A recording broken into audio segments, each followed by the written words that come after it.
I had to wear regular pants yesterday, and no thank you. Yeah, so I'm sorry to hear that. Go to the console, get the weed out, roll another blunt. Get off me, I'm off the top. My goons come off the block. I'm beast, I speak the tone, have you off in the parking lot. I get dank and drink, I'm off and I spark a lot. Shout out to my blood clot. Yo, often we don't speak, but I still will bust a shot. My nigga's home be going on sip, he's off this rock. Home Avenue and you have people in your friends list that you don't know who in the hell they are? I do. I used to not. I went through like a purge like a few years ago, and then especially since like the last 2 years or so, I've just been adding people who add me. It's like, let's see what happens. I have a whole bunch of those people, and I've never had the purge, and that is the purpose of this podcast. So I decided that I was going to just find people on my list and start asking them questions. I think this is a bit of a cheat because I actually know you, so that's kind of a cheat. I mean, that's vague. I don't think we know each other as well as we could. This is true. And that is why I wanted to have a sit down with you. And I'm assuming that you're sitting down. I don't know if you're standing. Since this is remote, I am sitting. I'm on my butt. Don't have to worry about that. All right. Fantastic. But yeah, so clearly we are in the same improv group, right? We're in Face Club Comedy together. And we talked about this like a couple of months ago, how we had like never actually hung out. And I don't know how this is possible, but I guess this is a virtual hangout. So we count this. We count this as a win. Oh yeah, I'll count it. All right. So one of the things that I don't know. I don't even know how to put it in words. I fanboy over your talents, Candice. Oh, stop. Because, yes, you're so talented, and I have the privilege of I get to fanboy out with two people. I'm in, the other improv group that I'm in, Affirmative Distraction. Amber Nicole, singer from Mojo Flow. Oh, yeah. Yeah, I fanboy out every time she's in the room because she's like so talented and she just does so many things so incredibly well. And I feel the same way about you, Candice. Like, you are an actress, a singer, an artist, an improviser, a writer. Stop. Oh, continue. Stop. Oh, no, please go on. Stop. A style icon. So, what Candice, is there anything that you can't do? What is it that you can't do? Literally everything else. Have you seen me play a sport? Anything physical, I'm down and out. Fair enough. So we won't throw any balls or bats or anything like that in your direction. I mean, if you don't want anything to happen to those balls, unless them hitting me in the head, you got it. I'm good at that. Fair enough. We'll keep you out of the sports. But yeah, no, I think that is it's incredible. I'm always fascinated with people that have like all these talents, because like I feel like I don't have any. I have one singular talent, and that is talking shit. Now, that I feel like I'm pretty good at. Everything else, like there's no. So like one of the things like that really fascinates me are artists in general. I can't draw stick figures properly, and how did you know that you are like an artist? Because like how do you art? Tell me about art, Candice. Tell you about art. I mean, art, like drawing especially, was like a since birth kind of thing. Like as soon as I could pick up a crayon, like my mom would tell you that I just started drawing. And then I think for a while too, until I was like 3, I was drawing with both hands, and then decided to become a lefty of all things. But yeah, I don't know. Just, it's entirely about practice. It's entirely about like focus. And I was very focused on drawing, rather than sports or friends. So that's how you get good at drawing. You don't do sports or friends. No sports, no friends. So you used to draw with both hands? You're ambidextrous? Not anymore, but I do think I used to be. Interesting. So when I was like young, I actually used to draw with my left hand.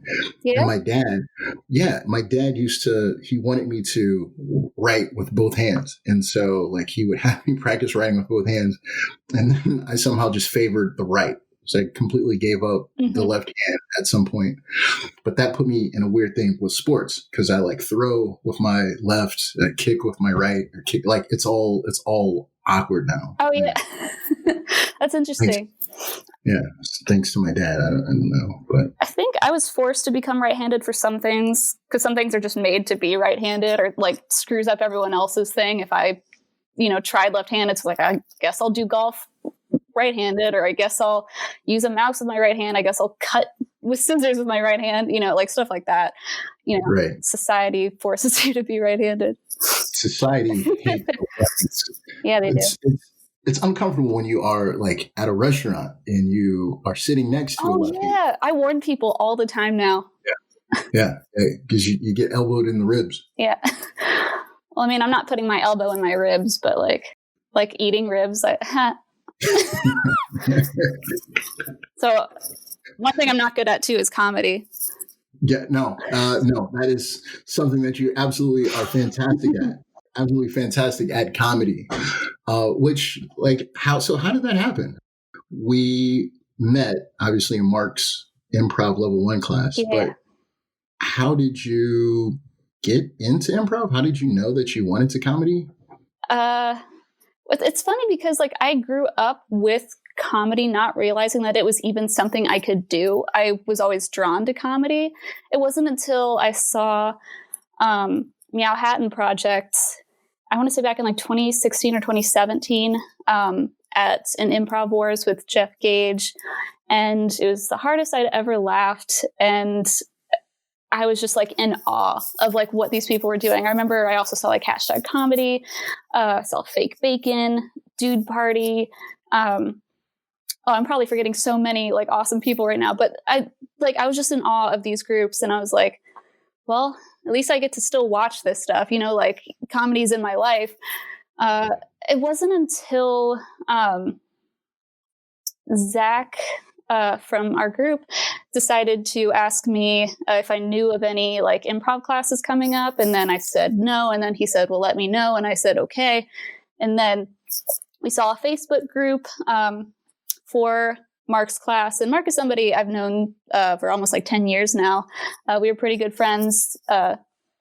Yeah, so it was perfect. And then I met all of you guys, and it just took off from there. I just knew that I found a new passion. It's something I didn't think I'd experience in my adult life. So that was really cool. Well, that is cool because this whole thing is extremely new to me, because I mean, we haven't been a group for a year yet. Oh, yeah. I will never forget the very first class that we had. You were in a scene, and I forget who you were in the scene with, but you were basically you were spouting off these lyrics. No, well, I shouldn't say lyrics. You're spouting off song titles by the Beatles because it was oh yeah, something about Beatles, and you just kept going with the titles. And I was like, holy shit, this is amazing. This is incredible. And then at that point, I was immediately in awe. Your biggest fanboy, and intimidated by you. Oh my gosh. She got this shit down, and I don't even know what the hell I'm doing. It was the first day, and you were just rattling off the Beatles song titles in scene. And I was like, this shit is dope. Can I say though, I do have a semi-performance background, just high school theater and stuff, but I was so nervous. That entire first class, especially, I got up there and I was shaking. It's scary to come up with stuff on the spot. I don't care who you are. That, I will say, I would not have done that if Hannah didn't set me up wonderfully for that whole scene. But yeah, it's scary to do it the first time. Yeah. I remember your first scene was with Nick. And I think you were in space. Do you remember? What do you remember about your very first time in class? I remember being terrible. How do you learn if you don't do it wrong. That's true. And I am still learning at life because I continue to do that wrong day in and day out. I won't forget the day that we did like some musical improv. I don't know. It was later on, Yeah. right? And there was a game and Mark did it. You did it. And then you like kind of pointed at me because I hadn't gone yet. Yeah, I did. Then yeah. you're snitch, Candice. And, I was like, oh, Terrence is just here waiting to be called on. For sure. He ratted me out and I tried to look invisible. And I think I somehow managed to escape doing that. I was terrified. I don't know how you managed to escape. I knew what you were trying to do. And I was like, nope, this motherfucker's getting up here. You have like a really talented family, right? Because your family does music. And don't you guys do like an album every year? Yeah. I think my family is way more musically talented than I am. I just sing. I've never tried to pick up an instrument.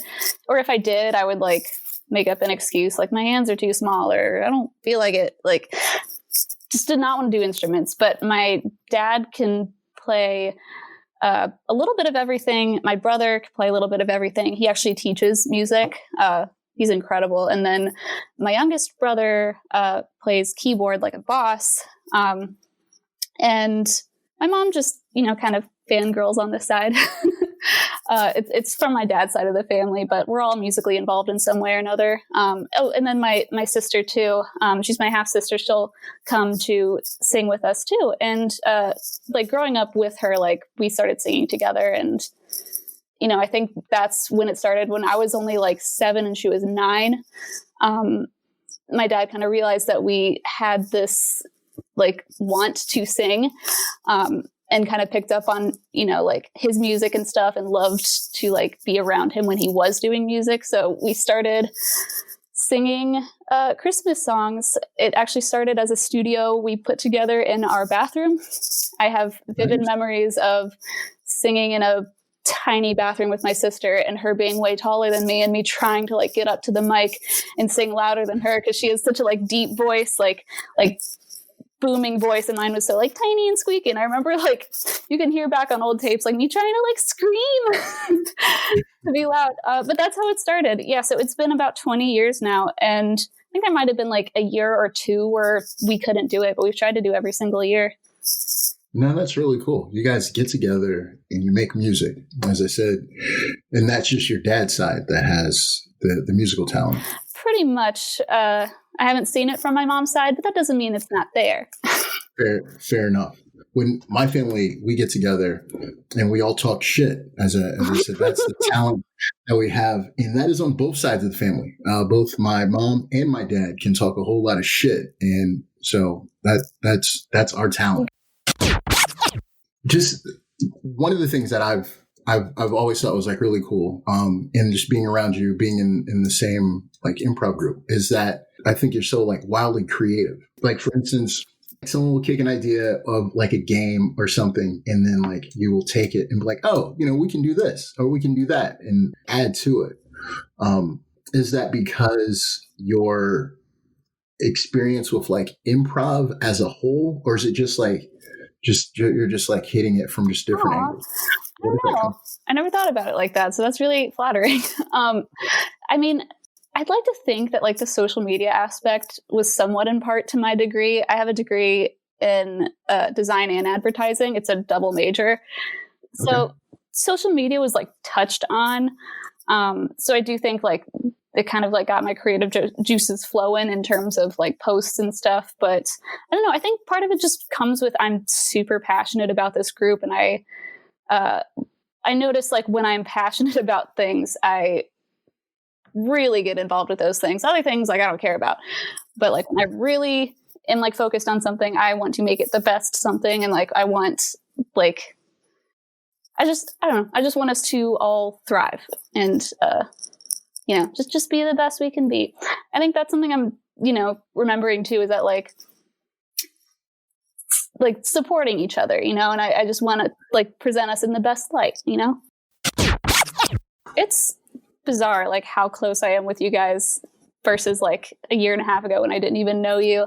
It's still surreal to think about that sometimes, but I do love that, like, again, we are all, and part of this is just knowing you in general, but like we're all so unique in like our own ways. We're almost like a sitcom from like morning 90s TV shows, you know, like we all kind of like fit into like our own little roles, and you know, and I think that's part of it. Like I think we all contribute in a very specific way. It's funny that you mentioned 90s sitcom. What was your jam? What was your sitcom? My sitcom? Oh, it was Full House. I love Full House. Yeah, that's one I've seen every episode of for sure. Besides that, like every now and then I would watch, like, I think Married with Children was one that was always on with my dad getting ready in the morning. Yes. Full House was the main one. And like any other one, I can't like really pinpoint. I've only seen like a few episodes here and there. What was your jam? Oh, I absolutely loved Married with Children. Like that was my jam. Family Matters was good. I'm an idiot. I forgot about Fresh Prince. Continue. Oh, yeah.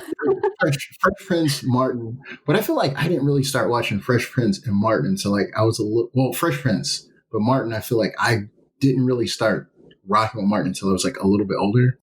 But Full House. So what do you think about Fuller House? Because I hate it. Oh, I tried. I watched one episode, couldn't do it.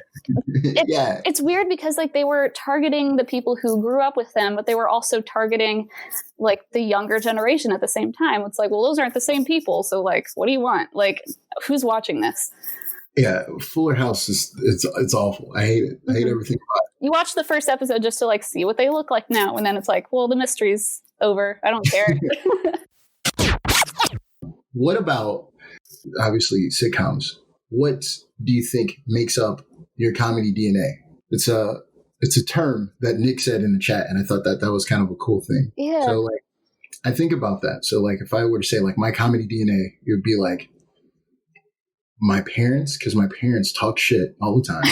My dad is like super kind of like slapstickish, really like dad joke corny. Yes. My mom is like super like dry, sarcastic, zingy. And I need to hear that sometime. I don't think I've met your family yet. No, you haven't. I don't know. My parents, there was like a show that they were going to come to, and then they couldn't come. So, but yeah, we'll get them up at some point. They'll come down. Mm-hmm. But yeah, they're wild. And then, you know, stand up, Chris Rock. I love Chris Rock. I love Chappelle. Mm-hmm. Dangerfield, and Seinfeld. Seinfeld is also a comedy show. Yeah. Comedy. All the films. Yeah. So what makes up your comedy DNA? Oh man. So I think, definitely my dad. My dad has a very like, again, dad jokey sense of humor. Right. I also like realized the more and more I got older, I was like, oh my God, like I'd never realized how big of a comedy nerd my dad was. Like I grew up on so many of his shows that I realized like kind of molded me as a comedian, or at least somebody who really liked comedy. And I didn't realize that until I got older. The first thing that I can like pinpoint is like part of my comedy DNA is Calvin and Hobbes. Like that's kind of how, like that's how I learned to read. Like before bed, like in elementary school, like I would read Calvin and Hobbes with my dad. And then I'd say Kids in the Hall. It's an old sketch comedy show from Canada in like the early 90s. Okay. But yeah, so my dad got that for his birthday one year, and I was in 7th grade, like the DVD box set of season 1. We watched a couple episodes together because he was like, oh, I grew up with this show. Like, you know, let's watch some episodes kind of stuff. And then realized it was starting to get too raunchy, and he was like, all right, let's put this away. So one day I stole it like late at night on my tiny little DVD player, like this tiny, like terrible portable DVD player with like a 2-inch screen. Like I started watching them late at night on that and just fell in love with their style of humor. It's very like, it can get kind of absurd. It can also get kind of, I don't know, like, it's good. There's definitely like some like classics that I think everyone should know. And then it's also just like Canadian humor too from like the 90s. I love it personally. And then I'd say College Humor kind of helped raise me too. Jake and Amir specifically. I still talk like them. And then I'm trying to think of like comedians too. I think John Mulaney is a big one. Mulaney, I love of course. Mulaney. I actually only recently started, like I knew Chappelle's show and knew that I liked Chappelle, but I didn't know enough of Chappelle. Like I never really got into a stand-up. So I started watching that. And yeah, I'm definitely a Chappelle fan, but I also don't have that like nostalgia with him either. I'd also say Mike Birbiglia is a big... I'm not familiar. He's an incredible like storytelling comedian, I'd say. Really good delivery. He has a new special on Netflix called The New One. It's all one story, but like it's just incredible. Like he makes it an experience. He's great. Okay. Yeah. I've never thought about my comedy DNA, and I feel like I could keep going, but I'd say those are the biggest chunks. Yeah. Keep going. It's just you and I, Candice. It's just you and me. I just know that I realized, again, without realizing it, that comedy was a passion of mine. Like I would always see comedy shows and comedy movies and didn't realize that I could also do that. So right. I guess, yeah, I just I flock to things that make me laugh all the time. Let's talk about you being an artist again. Let's go back to the art. So, I saw your Chalk the Block. Yeah. How did you get into that? How did you get into Chalk the Block? And like, what the hell is it? Why are people chalking the block? I love what the hell is it? So I got into Chalk the Block because of my high school art teacher. We did this thing at my high school called Arts Alive every year, and I'm so glad we did it. It was incredible, so much fun.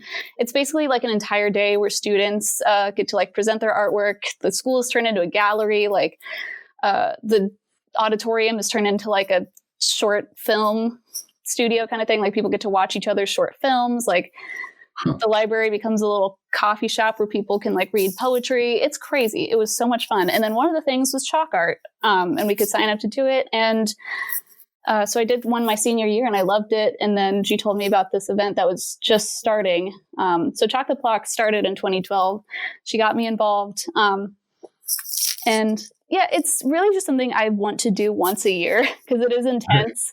But it is like really fulfilling and really fun. I love the Columbus art scene. Just everyone is so supportive and so incredible too. Like so many incredible artists in Ohio, Columbus especially.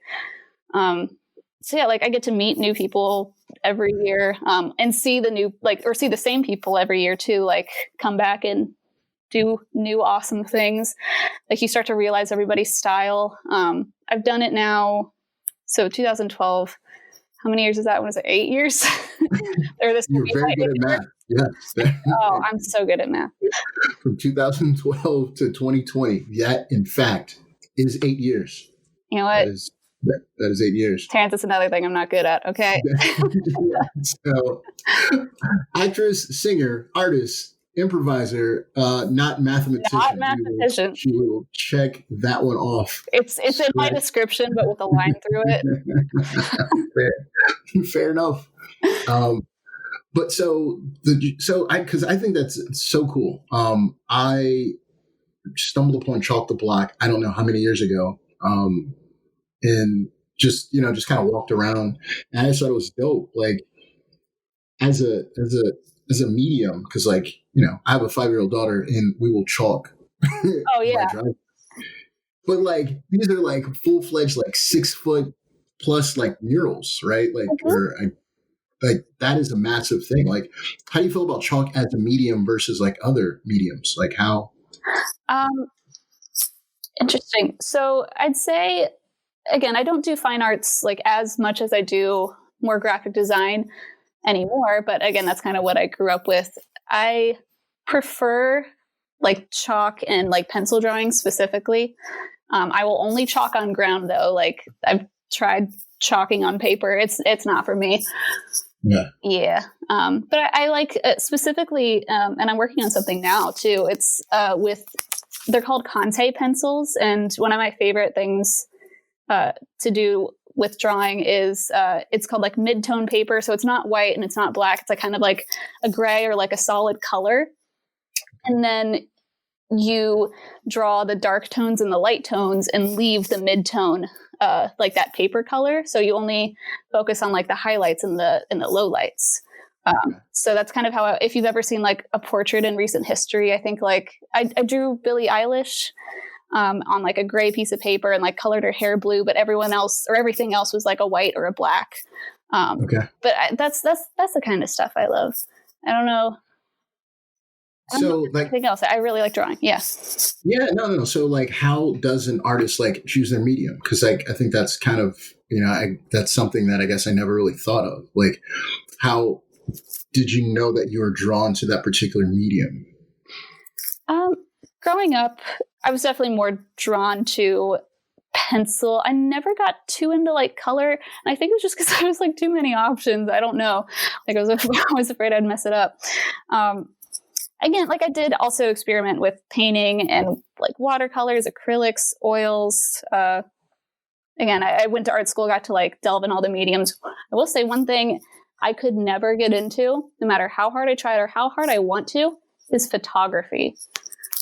I adore people who are good at photography because that is not my medium. That's maybe the only class I've ever gotten like chewed out in. was like, this isn't good. You want to go cry after class? And I'm like, yeah. And they're like, all right, you should. So what is so difficult about the photography coming from an artist? Well, I have this thing where, again, if I'm not like fully invested in something, or if I'm not fully passionate about something, I am much more lenient and I like don't care as much. And that's kind of how I was with photography, where like I didn't care to get a good camera. I didn't care about like messing with the settings. I just knew that I kind of liked Photoshop. So I was like, oh, I'll do it all in post. And then of course, like I couldn't make it less grainy or anything. Like it still looked like shit. So I just didn't have the patience for it. I didn't have the patience to learn the camera. It's an entirely new world, I'd say, which is interesting because like at CCAD, photographers would have to do fine arts classes too, and vice versa. And yeah, it's an entirely different world. So I respect it entirely. I can imagine that being like, if you are like a photographer, because like, there's like, I don't know, like a certain level of like dexterity, right? You're like handling, like a pencil or whatever versus like pulling a piece of equipment.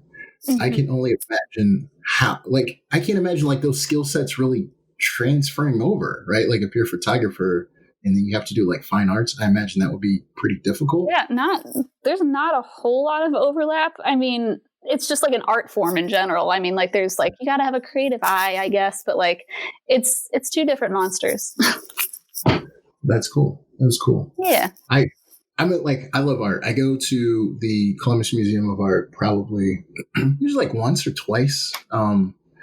Usually go like once a month, I think. Mm-hmm. Nice. Just because it's something about just seeing all the creativity. Like I'll usually throw on a pair of headphones and I'll like listen to some music and I'll just go walk around like the Museum of Art. That's awesome. That's a good idea. Like, I don't know, just something about the creativity. It kind of like brings up different creativity things in my brain, I guess. Yeah. I mean, I'm obviously not going to draw or like color or anything, but it's generally inspiring, like it opens you up to whole new worlds, whole new perspectives. Is this the most pretentious thing I've ever done? Yeah. Every summer there is a art festival where everyone does these big murals, and it's like in the like Franklinton. Is it Urban Scrawl? Urban Scrawl. Yes, Urban Scrawl. Yes. Yeah. I go to Urban Scrawl every year. I love it. It's sweet. Like I have never actually been. It's kind of like Chalk the Block, but on walls and on big sheets of wood. Right. I love the idea. And again, my high school art teacher does it whenever she can. But I've never gone. I don't know why. I just don't get out that way when it happens, or I forget. We go. Well, maybe not. That might not be a summer urban scroll. But no, it is super cool. I've met a ton of really cool artists. Hakeem Calwood, he's a super incredibly talented artist. I met him out there.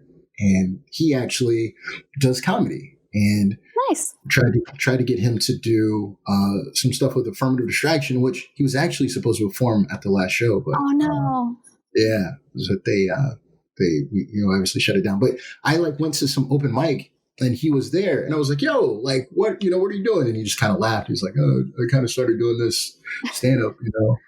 No one has really seen me do it," and I was like, yo, we got to do some more stuff together, because he was extremely funny, and he's just an extremely talented artist. He's we were working together on a project, but it didn't work out because his schedule got crazy and all of that. One thing I am always fascinated. I think it's fascinating. Artists are usually really good at art, but then not really good at business, right? Oh, yes, that is true for me. Yeah, good at the art, but you do art for a living, right? Graphic design is how are you able to do those things together? I seek businesses that are already established, and I despise freelance.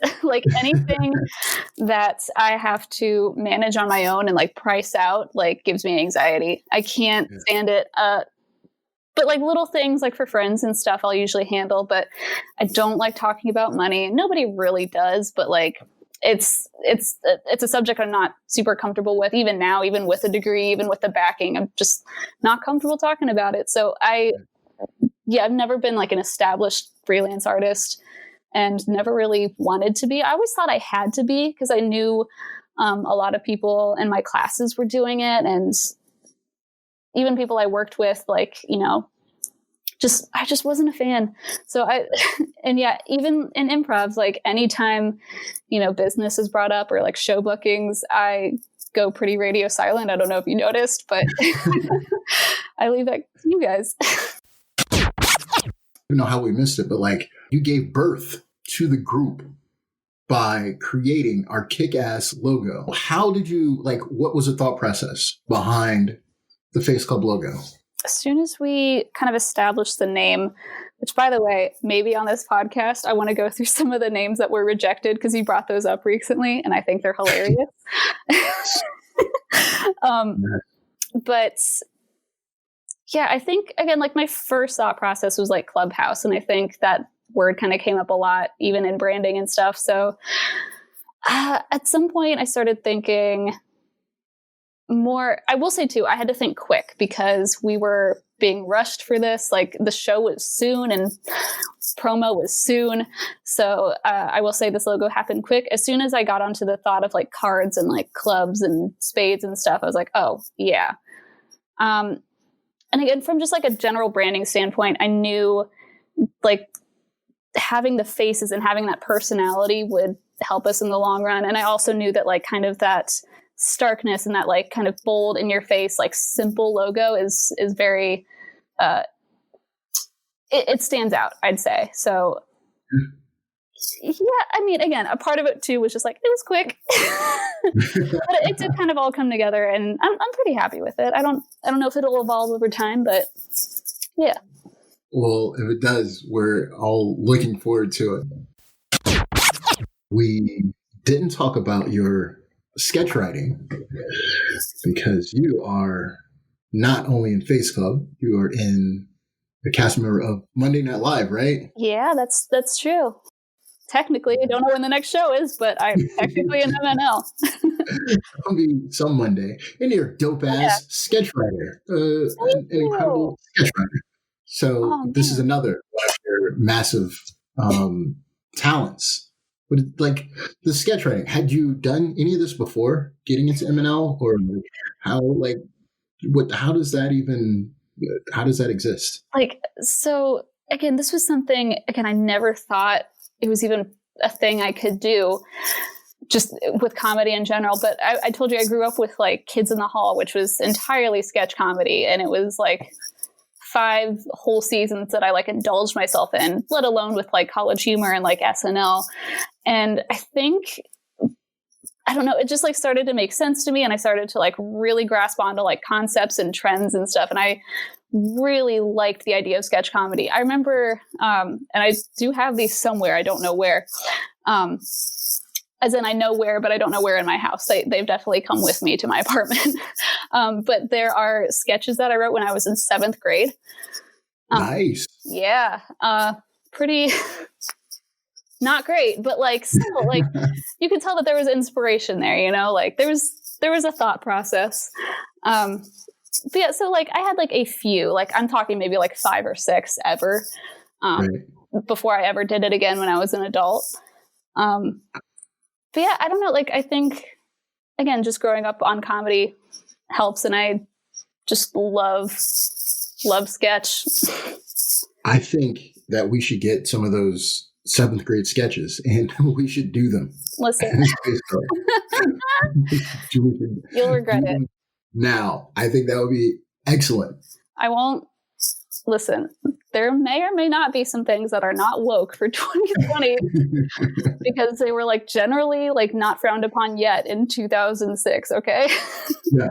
Well, then, Candice, that is right up my alley because I'm still not very woke and I continue to, continue to say the wrong thing. I'm still working on it. Easing into 2020. Your sense of humor, I gotta say, you crack me up. Like, Terrence is the kind of person it'll be, I don't know, like any time of day. It doesn't matter. If you have a joke that needs to be told, or if you have something deep down in your heart that needs to be said in the exact way that you need to say it, it comes into the Face Club chat, and it's usually followed by Tori saying in all caps, Terrence! It's like and maybe this is, with Seinfeld or Dangerfield or whatever, but like you are great with one-liners. You are incredibly witty. Like I love your sense of humor, and I think you add a really good depth to Face Club.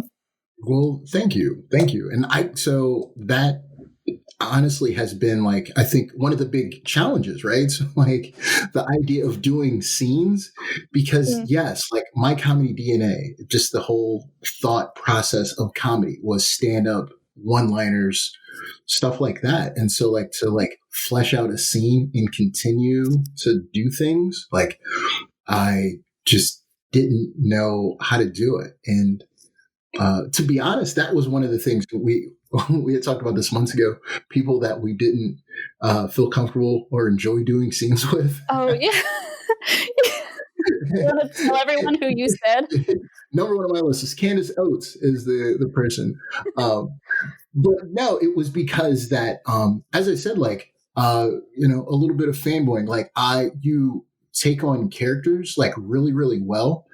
And I just felt like intimidated. Right. And so I would often find myself just watching you do your thing. And I feel like I wasn't contributing. Like I would just kind of stand there and just like watch you be funny and like, whoa, like she did that. That's really, really good. And I didn't bring anything to it. So it made me feel really awkward. I didn't want to say anything because I didn't want to like mess up like what you were doing. So it made me really uncomfortable to do scenes with you. I think, and this is going to continue to happen as we just grow as a group, something I'm learning, and we're all learning, and I think you have to learn in improv that like maybe some people aren't there yet, but like improv is about the group and the group dynamic, and it doesn't matter if just like one person is funny. You have to like feed off of each other and kind of learn each other's strengths. And again, like kind of in the beginning, I might not have like known exactly what your strengths were and like how to best serve you in a scene and vice versa. And, I think we're getting there, and I think we've had a lot of good like practices and stuff to help us with that. But yeah, that's part of what I think makes us beautiful is we do all have like our own special like ways of delivery. And like, I can always count on Nick to like laugh at his own like one-liner joke, or Tori to be like just an incredible support, and Hannah to just like yell about something completely vulgar. Like, I know you can just like come out and kill or end with a killer line. Like, I love us. I just love us. Yeah, I do too. We're a great team. We're excellent. I always laugh at Tori because her like acting and like her like face acting. Incredible. She's incredible with emotions. It is so good. She usually like comes out like, oftentimes with me, like comes out crying, and I like just, as an ISFJ, just want to like hold and support her rather than do a scene with her. Just be like, are you okay? Are you actually okay? I have no emotion. I have the same monotone that is not worth a damn. So that's why I lean on you guys to bring all the other elements into it. But no, it is so fun. I love the dynamic of the group. I love working with you all. You guys all kick ass. Me too. Let's keep stroking each other's dicks for this podcast. Let's keep doing it.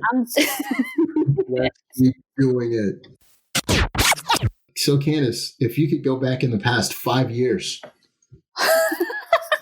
what would you tell your younger self? What would I tell my younger self? Don't take things so seriously. Like, fucking chill. I don't know. Like, I would internalize everything and take things so personally. Yeah, just chill out, Candice.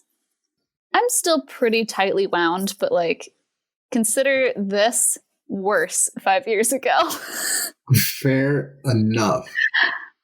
Yeah. I was like afraid of stuff 5 years ago. Like, it was like I would, what is it? Analysis by paralysis, as the saying. And I was like, yeah, I don't want to make the mistake, and I just didn't do stuff. I wish I was. Oh, that was definitely me. Yeah. I wish I was less safe, and I just like did shit. I like that phrase, analysis by paralysis. Paralysis by analysis. That was the one. That's the way you said it. And this question came from one of our listeners. What? Yes. Believe it or not, we actually have 2 listeners of this podcast. The question is, Candice, what makes you the happiest? Oh, I like this question. What makes me the happiest, though? I don't know if I will know offhand. That puts you on the I will spot. say I'm lucky to like be a generally happy person. I'm usually optimistic. I don't know. I really like being productive. Yeah. I do think I get distracted often. So when I can just like do something I love for a long time and just continue, I think that makes me really happy. I do think, again, we talked about this, but like, excuse me, finding my passion in comedy and finding my passion in art and like being able to do both of those, that makes me incredibly happy. I think this last year has been like one of the best years of my life. I think that entire year just made me really happy. Also, dogs. Oh my God, I love dogs and I miss petting dogs. Just animals in general. This is creepy, but I have like cat neighbors. They're like 3 to 5 cats. I don't know how many are still with us. RIP if we're missing some. There's some I haven't seen in a while, but there are about 5 cats that live right across from me, like in the little pool area that's closed off, and I watch them all the time, and I'll like take breaks from work just to see if they're out there, and I love them. They're all mine. They're all yours. I love animals so much. There it is. There's your happiness, your zen. Yeah, comedy, art, dogs. Getting things done. Yeah. And stray cats. And stray cats specifically, yeah. Stray cats. Oh, that's cool. Actually, Tori asked that question. What up, Tori? Shout out to Tori. Shout out, Tori. I feel like I can't not address this topic. It's very important. It's very near and dear to to me. It's very near and dear to you. Okay. Candice, 2% of the people on the planet have red hair. Oh, God. Yeah, 2%. So you list on your Instagram that you're the redheaded stepchild of Face Club Comedy. I did do that. Which you're not the stepchild. You're the mom, your godmother or something. Tori and I think, are the co-moms. The co-moms. Yeah. Everyone else is running wild. Yeah. So like, I think that, and not to get into like a corny conversation, but I would imagine that has to be like, I don't even know how to ask the question, but I feel like it is such a bold characteristic, right? Sure. How does that define like your personality? Because I feel like, for instance, I mean, like, I'm a black guy who's 6'2" and I have locks, right? Like, there's no like hiding away from that, right? Like, that clearly is a defining characteristic, right? Like, sure. Oh, it's the guy with the locks, right? Mm-hmm. I didn't have long hair until I was like, I didn't start doing locks until I was like 19. But like growing up, like with that being, I guess, not popular, like how does that define your personality? Just curious. Sure. I mean, like growing up, not to mention I'm like 5'1", so like I've always been kind of short and redheaded. Could be why I'm doing comedy too. Like I didn't have a whole lot of friends growing up, but I knew that like I can make them laugh by being like the little girl with the mouth and red hair. I don't know. But like, I mean, that's kind of who I like wanted to be in elementary school, I guess. But I didn't like fully kind of accept myself until I want to say like late high school, honestly. Like I would always notice how pale I was. I would always notice like how short I was. And there was a time like freshman year where I was set on dyeing my hair. Like I knew I wanted to dye my hair. And then my mom and I got in a big fight about why I should or shouldn't dye my hair. She was very against it, obviously. But like, even though that stuff like isn't like completely permanent, like I could grow it out. Like, it wasn't me. Like I didn't actually truly want to do that. I do love my hair now. I really appreciate this color. It is something you don't often think about. And then like sometimes I'll see like, my hair in the light and I'm like, oh my God, that's red. Like it is something I don't think about, like being a 2% of anything. Yeah, I mean, like I will say it did definitely like, kind of shape who I was. Like it is different enough to where like you do get noticed or like called out for it. I even had like friends who were like, when are you going to get a tan? Like you're so pale. And then like, I want to just go back and be like, I can't help it. I literally can't. Shut up. I mean, that stuff like kind of like shapes you, especially like in your formative years, like people just telling you like you should be tanner or like, like you're short. Like, I don't know. Overall, I mean, like it was fine. Just little things like that. But yeah, I own it now. I am kind of like a chihuahua in the sense where like, I do think I'm very boisterous with the right group of people, and I like forget my height sometimes. I remember, and it didn't even process when I said it, but I think there was a video that got released before Improv Wars with Trash Boys, where we were like just trashing each other, Face Club versus Josh Waddle and Kean Reed, and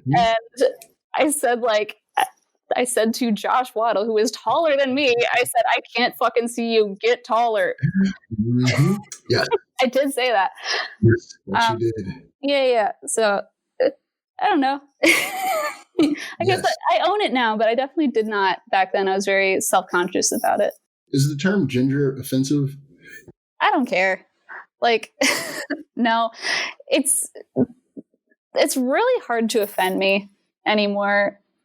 Again, like, because I think I am comfortable in my skin. And again, if you said like gingers don't have souls, like directly to my face without a smile in like high school, probably would have been offended. But like even my friends were saying it, like, I mean, Yeah, I don't mind. Well, the term ginger, I'm glad it's not offensive to you. If you have dyslexia and you say the term ginger to me, it can be very offensive. But Candice, totally appreciate you taking your time out of your day to get on this thing and talk shit with me for 3 hours. Listen, this was super fun. So anytime. And I guess we have to sign off. So this is Terrence, and this is Candice, and whatever. That's it. It was just us this whole time. That's it. It was just us this whole time. And thanks for listening to the Godcast. Peace out. Bye. Thanks for listening. I'm Terrence. Vietnam, what have we come to? My city, the killing field, we got guns too. And the children lost. What's there to look up to? Life, fucking act, selling sacks, and a little dust too. And your pops was off crack and your mom's on the track. How else is the youngest supposed to react? When life is filled with get down and lay down, sell your soul to the life just to stay down. I never play around cause we get loosened on the playground. You never get sleep. Live in America. We live from America. Live from America. I will die from my area. And that's Terrence. Yes, that's it. That's